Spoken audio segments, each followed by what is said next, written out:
This Civic Media podcast is sponsored by UW Organ and Tissue Donation. Organ donations are desperately needed, and now is the right time to become an organ donor. Talk to your family. Get the dot. Save lives. Go to heroicdeed.com.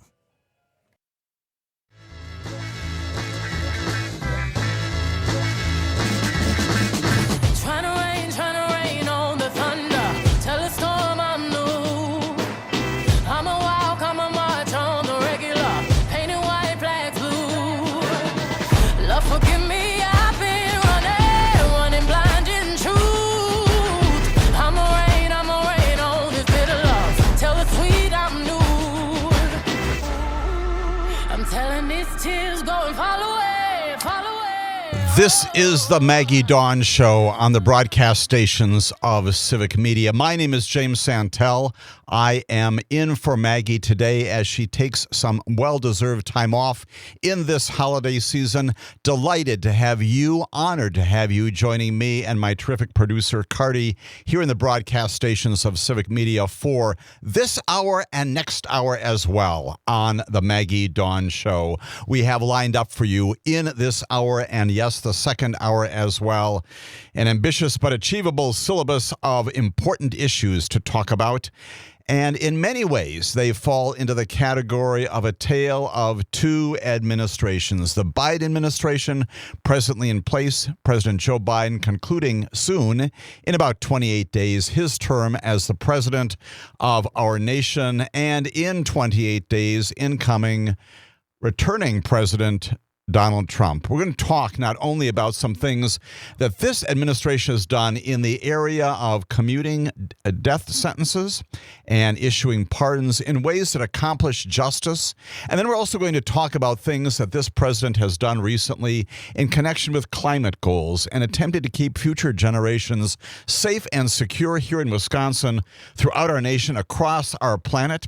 Also going to chat in that connection about a major case coming out of Montana, the next generation being at the forefront of advocacy for climate integrity. All of that related to justice in America, commutations of sentences just today on this Monday, December 23rd, by our sitting president, and then also comments by him and implementations of policy for the future with respect to the environment. And then we're going to review in some detail some of the things that the incoming president, Donald Trump, has talked about as well in the area of immigration and deportation, transgender issues, and yes, indeed, apparently some plans to retake Panama, if that is to be believed. All of that coming out of a major speech that he gave just yesterday at a convocation called America Fest, to the delight of virtually everybody who was there. We're going to talk about the implications of what Donald Trump has said. Again, in contrast, a tale of two very different administrations and the different approaches in major issues that affect our lives and our livelihoods. All of that on the Maggie Daun Show today.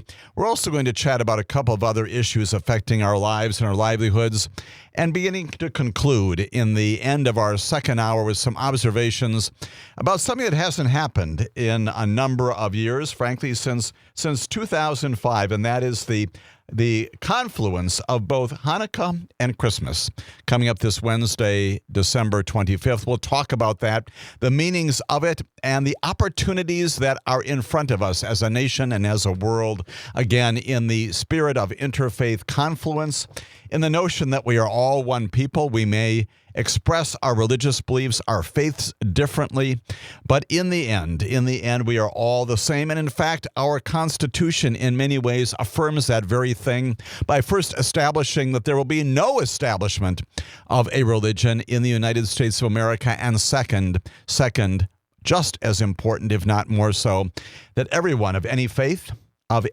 has the capacity to exercise, to follow their religion as they feel appropriate. We're going to spend some time at the end of our second hour talking about all of that. But let us begin. Let us begin with talk about what the Joe Biden administration has done just today. You will recall well, much in the news in recent days, begun in late November and continuing certainly throughout this month, the announcements by the Biden administration of a great number of commutations and pardons of sentences.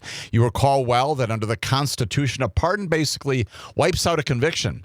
It doesn't wipe it out historically, of course. It's still in the history books, but for purposes of legal things and things in the courts, the civil rights that attend convictions, all of those removed by virtue of a pardon, effectively removing the sting and, frankly, the legal reality of a conviction from the records of our courts. A commutation, on the other hand, which is what the president has done recently and again today, leaves a guilty verdict, leaves a judgment in place, but reduces some or all of the punishment, basically reduces a sentence, presumably most often to time served, maybe some other lesser sentence imposed. That's the difference. President of the United States of America given virtually unfettered power to do just that under our Constitution, both pardoning and commuting sentences. You may recall well that on December 12th, President Biden commuted the sentence of about 1,500 Americans, which is a record for one day. And at that time, he pardoned 39 other people convicted of nonviolent crimes, sweeping acts of clemency that are virtually unprecedented in the history of America. America, he said, was built on the promise of possibility and second chances. He said the clemency represented his commitment to help reunite families, strengthen communities, and reintegrate individuals back into society. Of course, all of that also followed the pardon that he granted to his own son, Hunter Biden, anticipating sentencing both on a gun charge and also a tax charge out in California, pardoning him in late November before those sentencings happened.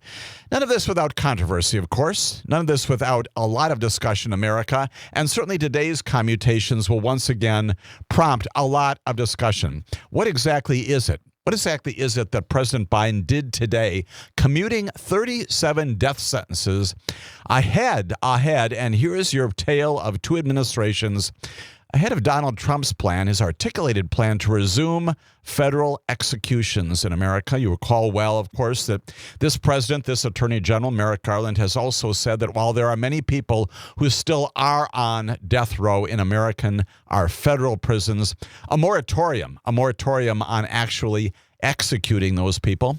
Those moratoriums, of course, don't extend to state offenses, and that's right, that continues to happen in various places around the nation. But a moratorium throughout this administration as Joe Biden looks to the end of his term, today commuting the sentences of nearly all prisoners on federal death row. He spares the life of 37 men just a month before Donald Trump returns to the Oval Office with a stated commitment during his campaign and even since then to restart federal executions for those people who are sitting on death row.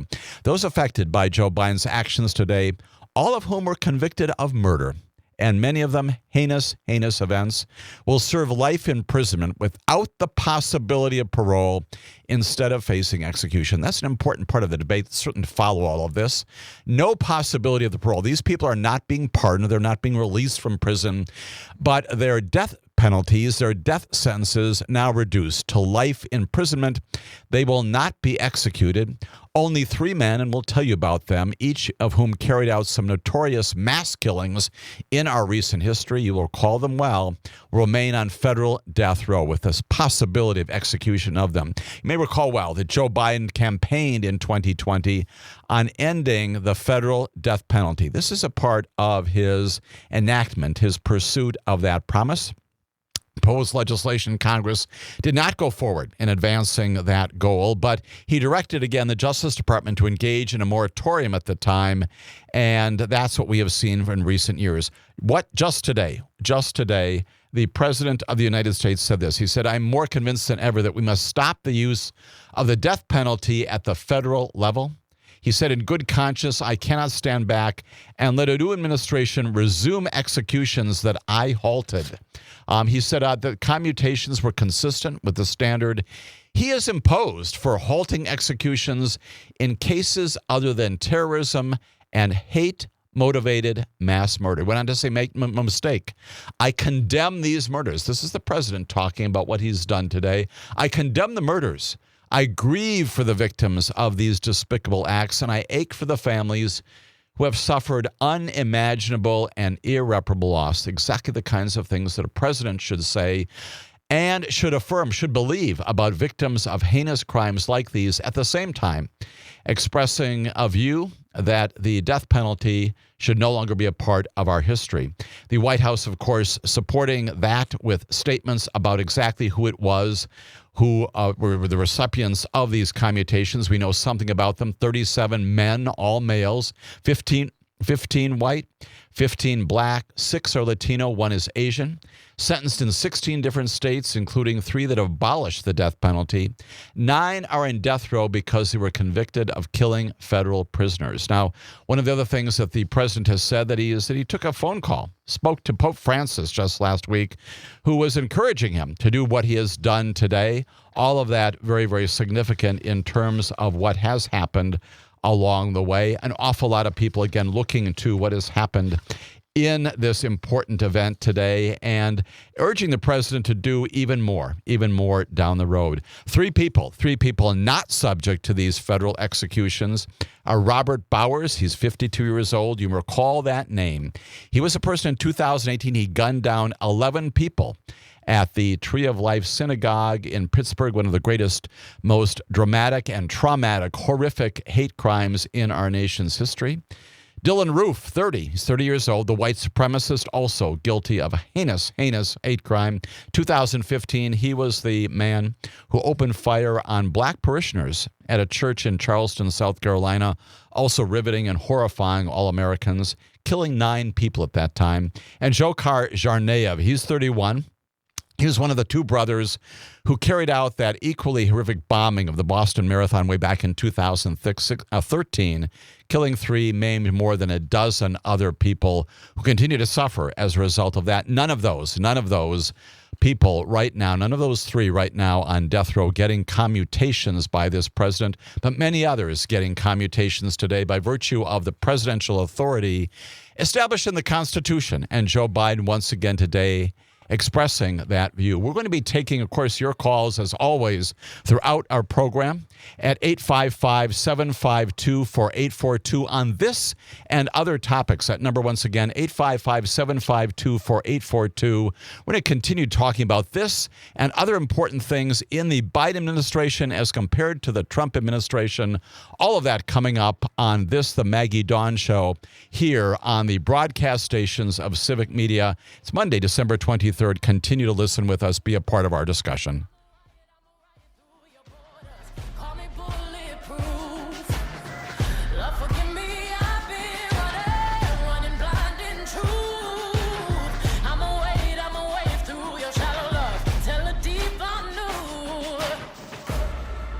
I'm telling these tears go and fall away, oh, may the last one burn into flames. Freedom, freedom, I can't move. Freedom, cut me loose. Yeah, freedom. You're listening to Civic Media. Stay up to date on the latest news and information for your local community and Wisconsin by signing up for our free email newsletter. Visit civicmedia.us/email to get started.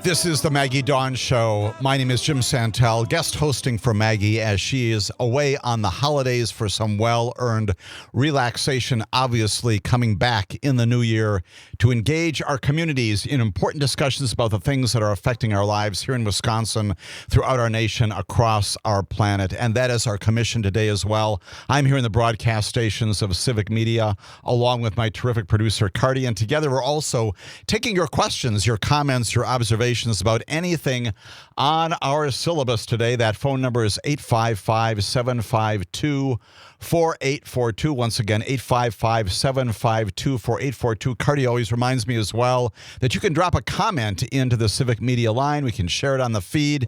We can have you be a part of our important discussion here on Civic Media. I express my thanks to Maggie for letting me sit in her brief absence today and look forward to further discussions with with you today and in the future as well. We have just concluded a major discussion in our first segment about what Joe Biden did today in commuting the death sentences of 37 people in federal prison. Once again, he's got no authority to do it with respect to state prisoners. The Constitution only extends to pardons and commutations, reductions in sentence for people who are in federal prison. 37 people today who this morning were on death row anticipating their execution. No longer. They will not see the light of day. They will not be released. The Federal Bureau of Prisons will continue to house them, to incarcerate them throughout the rest of their lives. Life without the possibility of parole. That's the reduction in sentence from an execution sentence. And also excluded some people, the three of them, we talked about them already, who have engaged in horrific hate crimes in our recent history. Joe Biden saying, not for them. Not for them. And again, identifying for all of America who he is, what his view is about the death penalty, but also obviously acknowledging that there is a select group of people whose crimes, whose events in their lives affecting victims, affecting all of us, are in fact subject to the death penalty. That happening just today, of course, consistent with our approach that this is a discussion in many ways of administrations of two different kinds. We know as well that Donald Trump has said during the course of his campaign that he supports the death penalty aggressively. He said during the 2024 campaign, just recently concluded, he called for an expansion, not a diminution, expansion of the death penalty. He suggests that drug dealers and human traffickers, child sex abusers should be put to death. During his first term, Donald Trump restarted federal executions after a nearly 20-year, almost 2 decades of pause. All 13 were carried out in the final 6 months of his administration.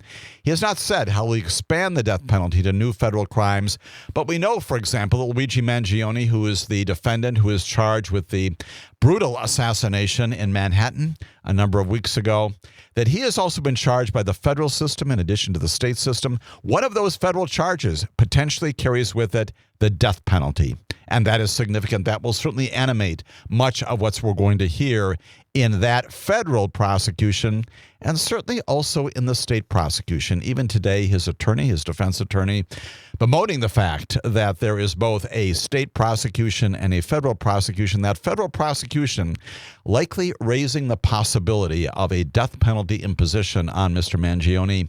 This issue, obviously, a part of our national discussion. We know that the Supreme Court has said that under the Eighth Amendment, although there have been much divided panels of the Supreme Court on this issue, Supreme Court has said that the reality is that under the Eighth Amendment, it is not cruel and unusual punishment to impose the death penalty, and that's why we have a patchwork of states in our nation, some of whom have the death penalty, some of whom do not, and that is in the discretion of the legislature.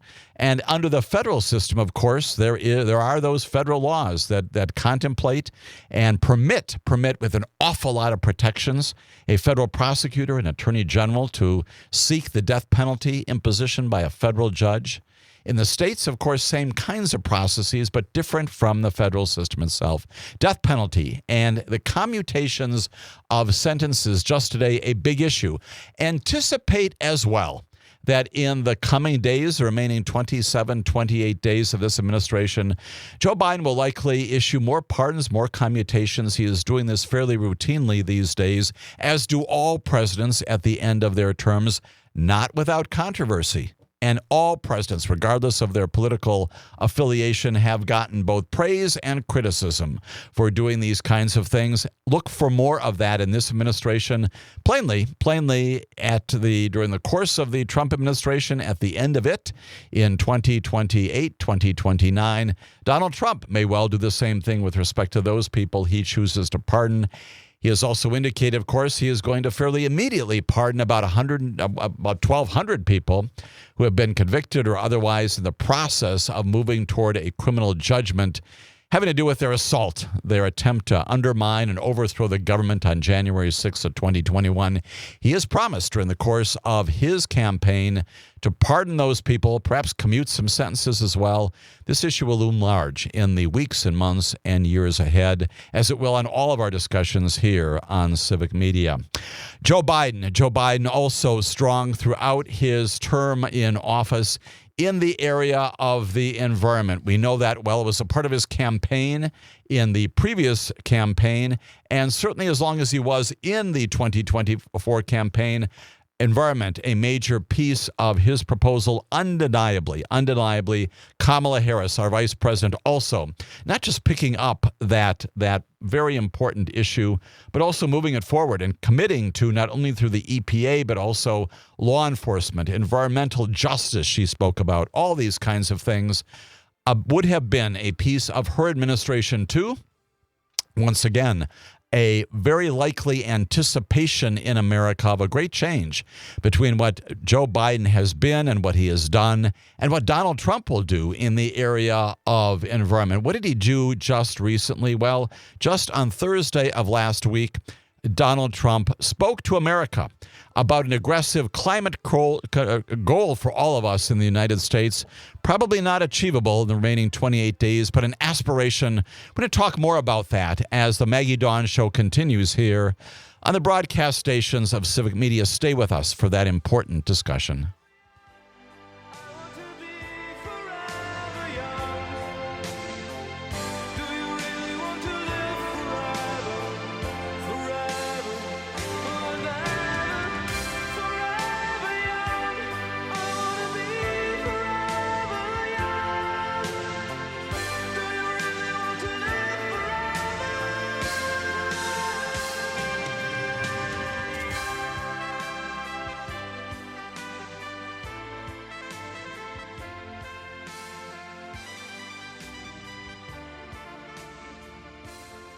You're an organ donor, right? Well, here's a tragic fact. Approximately 20 people die each day waiting for precious donated organs. You could make a life-saving decision simply by getting that important dot on your driver's license. That little dot shows those who need to know that you've made a decision to donate organs at a critical time. Go to heroicdeed.com to learn more about the importance of organ donation and how you can make your wishes known. Talk to your family. Get the dot. Save lives. heroicdeed.com.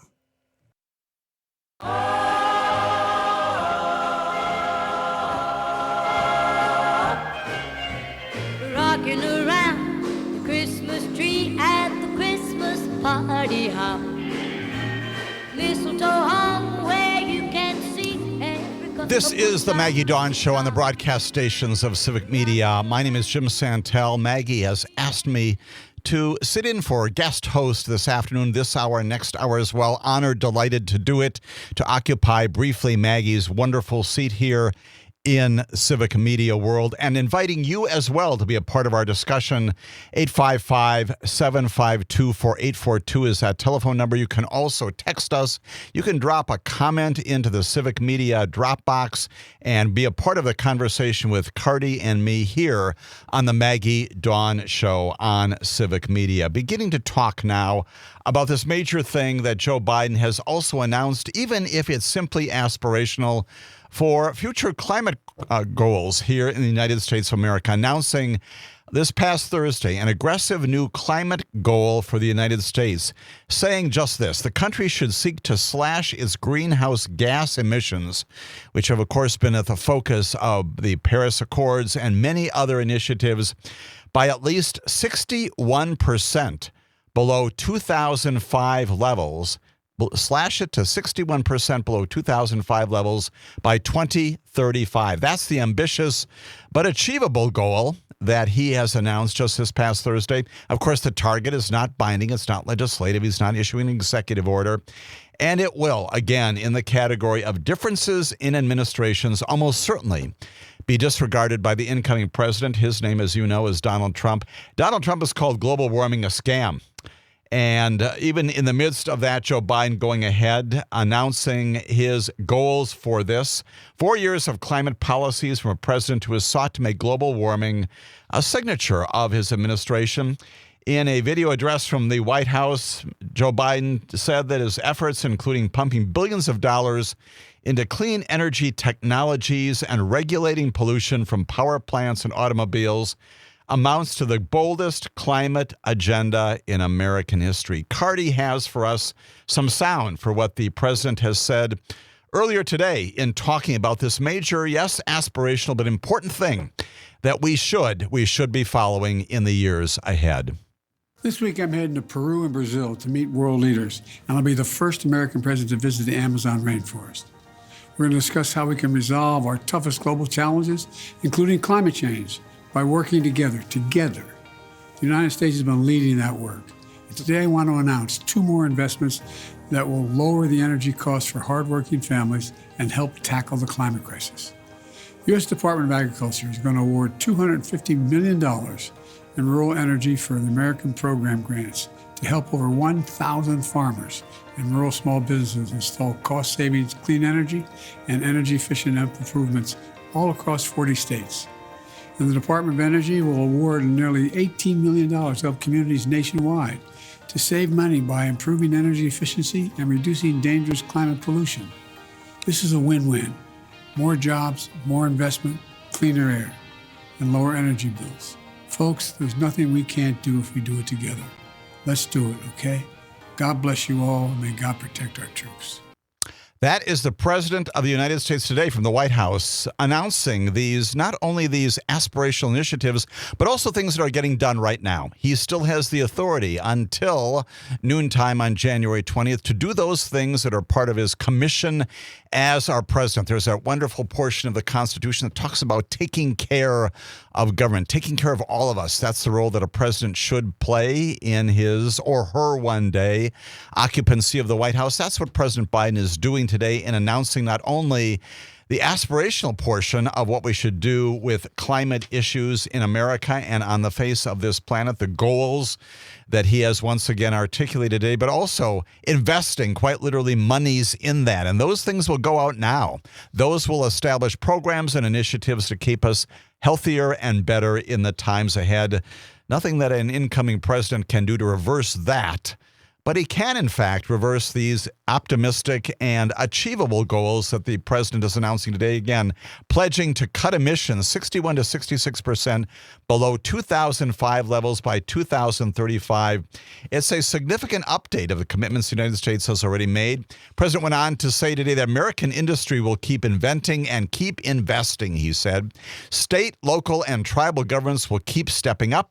And together, he said, we will turn this existential threat, a threat, of course, that goes to our very existence, into a once-in-a-generation opportunity to transform our nation for generations to come. That is the commission he has given to all of us. That's the commission he has given, frankly, to the present government, to the future government. We will see if the incoming president lives up to his commitments to reverse that and to go in the opposite direction. That would be a terrible, horrific thing for the policy of the United States government, but also, more importantly, for the planet itself. Joe Biden today going in the opposite direction, saying, I'm doing things practically that will encourage safer environments for all of us. And I'm asking us all, including the future president, he's speaking to Donald Trump too, and his administration, saying we've got an achievable goal here to keep future generations safe. Mr. Future President, embrace this as well. Last year, we know from this administration, as it reports accurately upon the nature of our problem, emissions were about 17% below 2005 levels. Why? Largely because electric utilities have retired many of their coal plants in favor of cheaper and cleaner gas. Also wind and solar power sources as well. This year, however, emissions expected, according to the Biden administration, to stay roughly flat. In part because rising electricity demand has led power companies to burn record amounts of gas, and those offset the renewable energy gains. we know as well, already made mention of it in our broadcast this afternoon, of the 2015 Paris Agreement.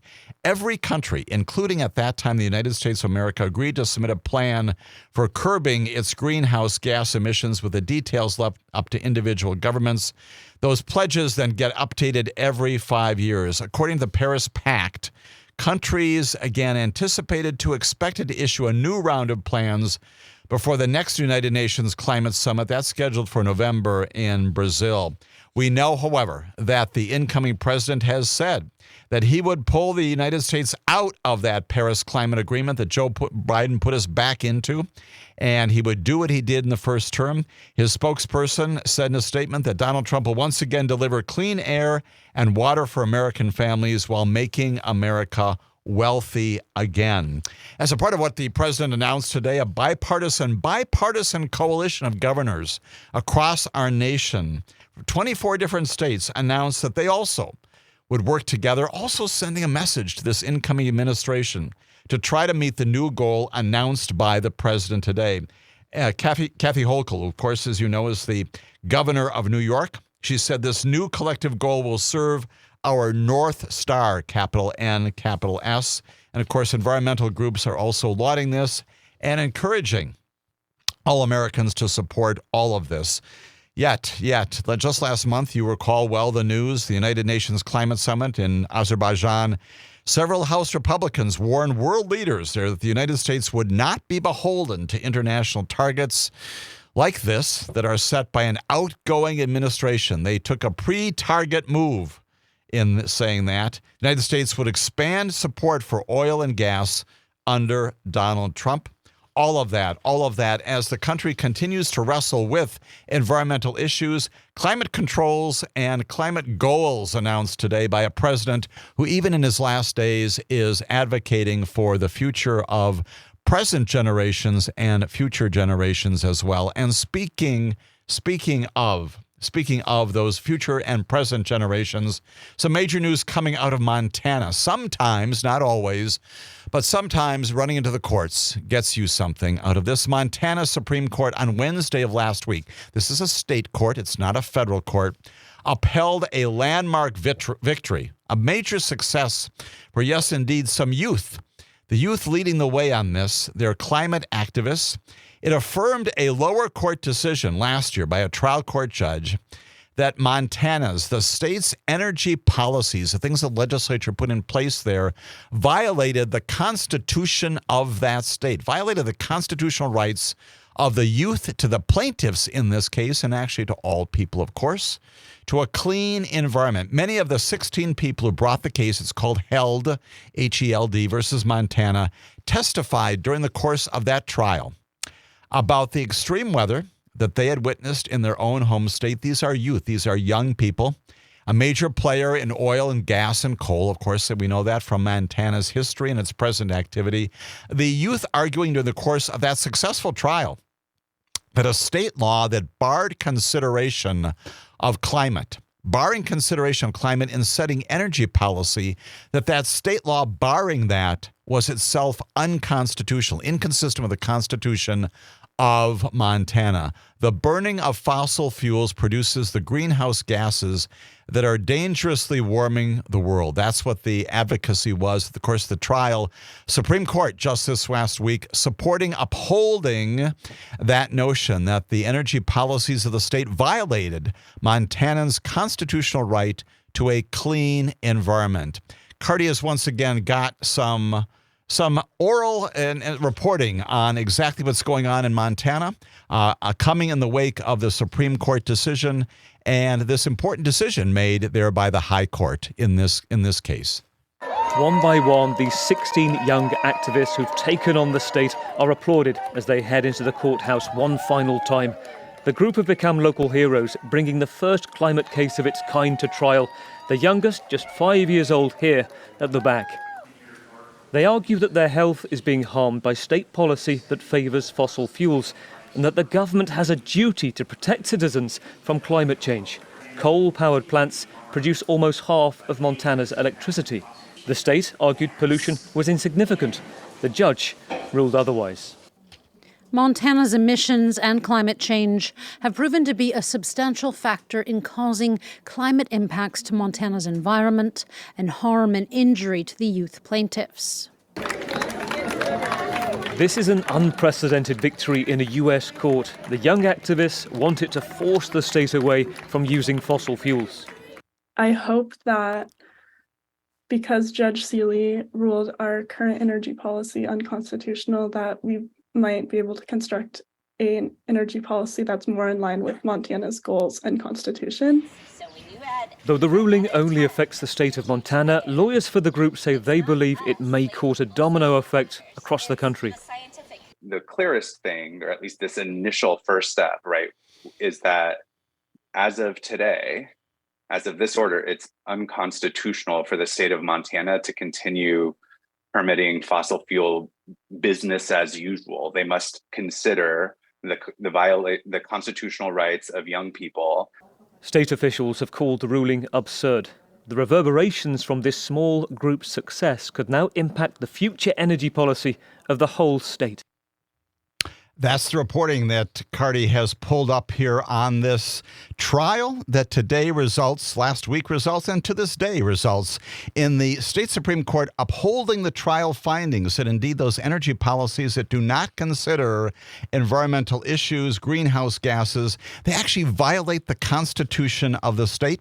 As you heard there, a spokesman for the state itself, the Attorney General, whose name is Austin Knudsen, called the decision disappointing, said the majority of the state Supreme Court justices yet again ruled in favor of their ideologically aligned allies and ignored the fact that Montana has no power to impact the climate. Well, the students there, the young people there, the youth there would beg to differ on all of that.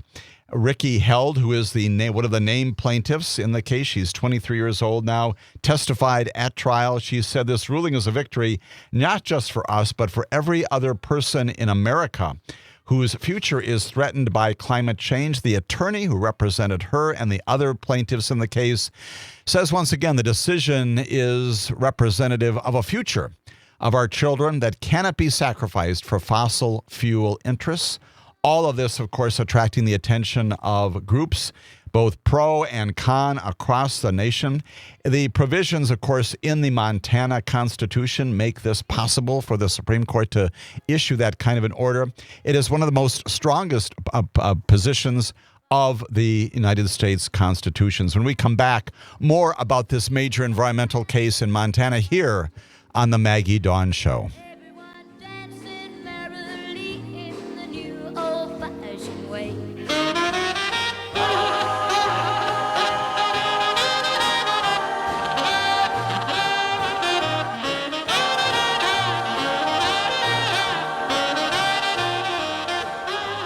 You're listening to Civic Media. Find the latest news, information, and archives of all your favorite shows on the Civic Media website, civicmedia.us.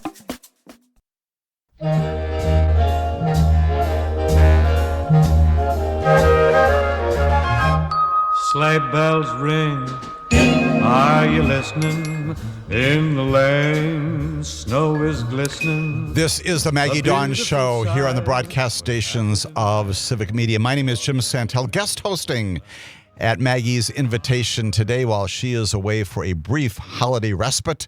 We're talking now about the environment on the face of our planet, in our nation, in Wisconsin, and in a place called Montana, where, again, youth climate activists got a major win just last week coming out of the Montana Supreme Court that said, yes, indeed, you've got a constitutional right to have the legislature consider climate issues when enacting energy policy. And if they don't do that, they're acting unconstitutionally. Ricky Held, again, the named plaintiff, along with others, along with other people, a major victory here.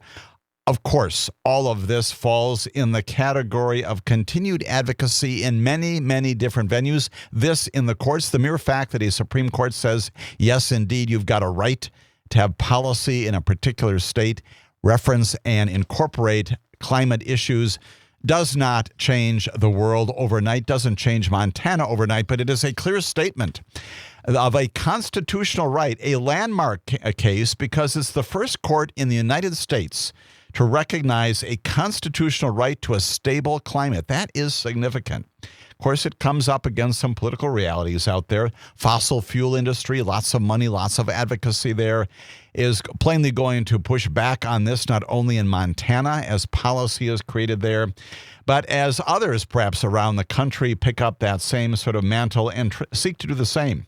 And of course, it takes much more than just a Supreme Court decision to change climate policy in America, in Montana. Nonetheless, joining with what our president has said today, an advocacy for future continued focus upon climate goals in the United States of America, goals that are achievable at 2035, all of this an affirmation of what can and should be done as we go forward here in the United States addressing this major issue having to do with climate issues and the concern for the present administration's policies, its focus upon youth and adults alike, and also the next administration's focus and policies. They maintain that they are going to also be doing things consistent with our best interests. That is the kind of thing that Americans need to hold the administration responsible for going forward.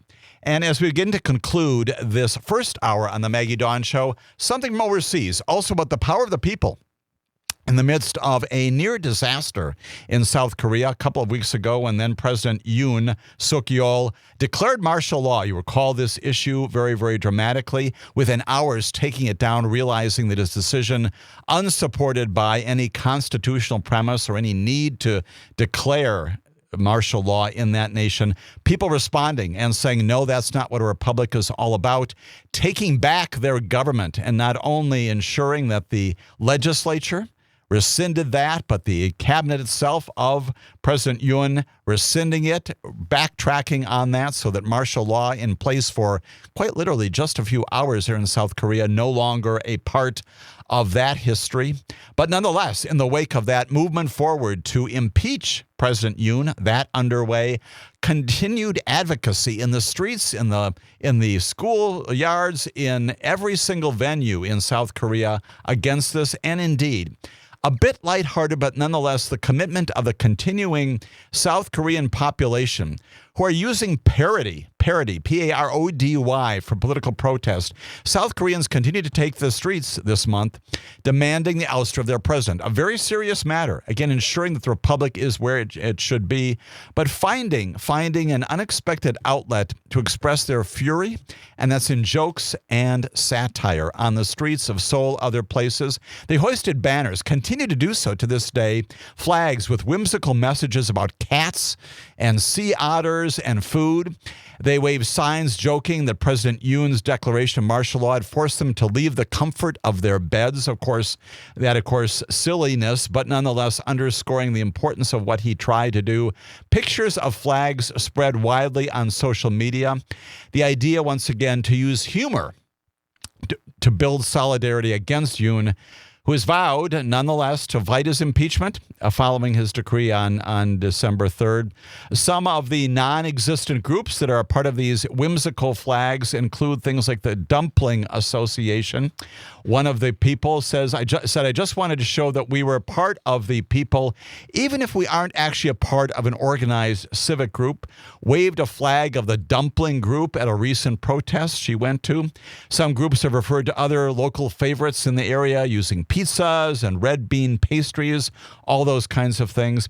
In the past month or so, this continues, again, using some parody, have come up with a wide range of unorthodox groupings, and some of those includes self-proclaimed homebodies, some of those claiming that their rights as people who suffered from motion sickness also violated their rights as well. All of this in signs. You can see them on the internet, on the web on a regular basis. The serious aspect of this, according to political people there, they're trying to say, of course, as one political leader said, even for those of us who have nothing to do with political groups, who are not involved politically, this situation is unacceptable. Not a member of any party or anything that's serious, but this is still outrageous. They held signs ridiculing the president, saying that he had separated them from their pets at home. disrupted their routine of watching Korean dramas. One group called itself a union of people running behind schedule, referring to the ideas that the need to protest over martial law had forced them to reschedule their appointments. People of South Korea nonetheless saying we want our country back. They've taken it back in a show of advocacy this week, also with parity in that nation. The Maggie Daun Show continues after this brief break. Stay with us for more discussion of politics here in America on the broadcast stations of Civic Media. Here to stay is a new bird. He sings a love song as we go along, walking in a winter wonderland. In the meadow we can build a snowman and pretend that he's a circus clown. We'll have lots of fun with Mr. Snowman. Yes, until the other kids.